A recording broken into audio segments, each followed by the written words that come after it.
Ele toma uma postura em abolir a idolatria e convocar Jerusalém para adorar tão somente ao Deus vivo, ao Deus verdadeiro. Então Josafá, irmãos, ele teve a atitude nobre, reconhecer a quem deveria ser adorado. Enquanto Acazia, ele dá continuidade à adoração aos deuses que os seus pais o adoravam, que era o Deus chamado Baal. Meus irmãos, a Bíblia diz que um certo dia Acazia, ele cai de uma janela. Não sabemos o que ele fazia na janela, não sabemos o que ele estava fazendo naquela janela, mas a Bíblia diz que era uma janela alta, e a Bíblia diz que ele cai pelas grades daquela janela. E a Bíblia diz que quando ele cai, a Bíblia diz que ele adoece.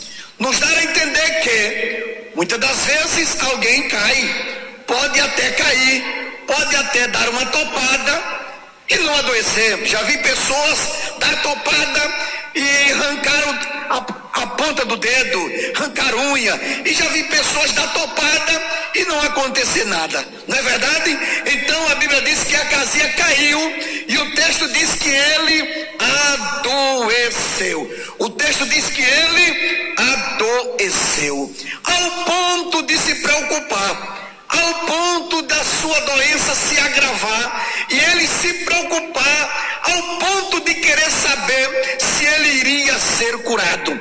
A Bíblia diz que ele chama alguns dos mensageiros e diz: olha, vai consultar ao Deus Baal-Zebub, que é o Deus de Ecrom. Ecrom era uma cidade habitada por filisteus. Baal-Zebub era tido como Deus da mosca, onde os moradores daquela cidade veneravam aquele ídolo chamado Baal-Zebub. Então Acazia chama seus mensageiros e diz: vai lá, pergunta para Baal-Zebub se eu vou ser curado, se eu serei curado desta enfermidade, se eu irei me levantar desta cama. A Bíblia diz que os mensageiros se levantaram e foram ao encontro do Deus chamado Baal-Zebub. E quando eles vão no caminho, Deus se utiliza de um profeta conhecido por todos nós, chamado Elias. Elias, o tisbita.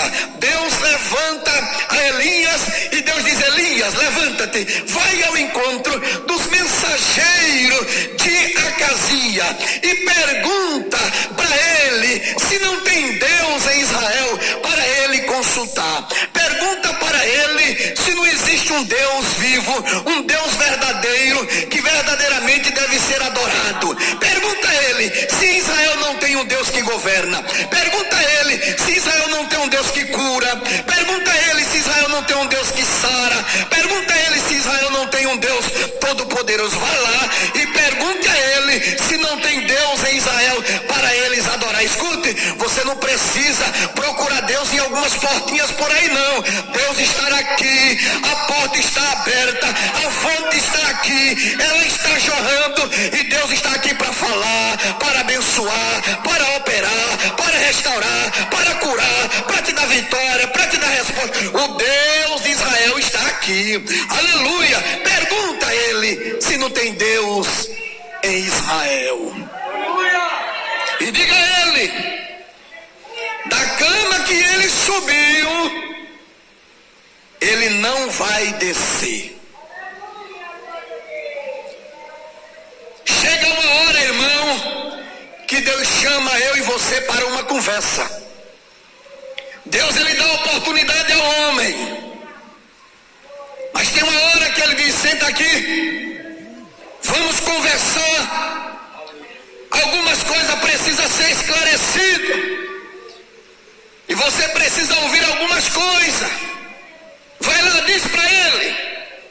Aí a Bíblia diz que Elias sobe e se encontra com os mensageiros de Acazia e diz a ele: olha, pergunta a Acazia se não tem Deus em Israel para Acazia adorar, para consultar.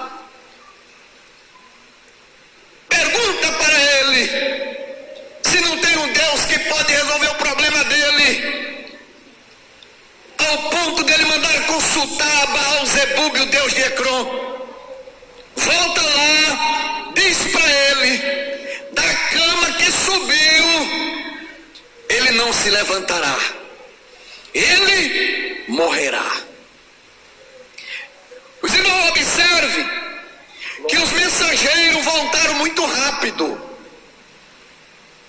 ao ponto de perturbar o rei. E o rei diz: vem aqui, por que voltaste tão rápido? Ele disse: olha, um mensageiro se apresentou a nós. Aleluia! E mandou te perguntar se não tinha Deus em Israel para você consultar.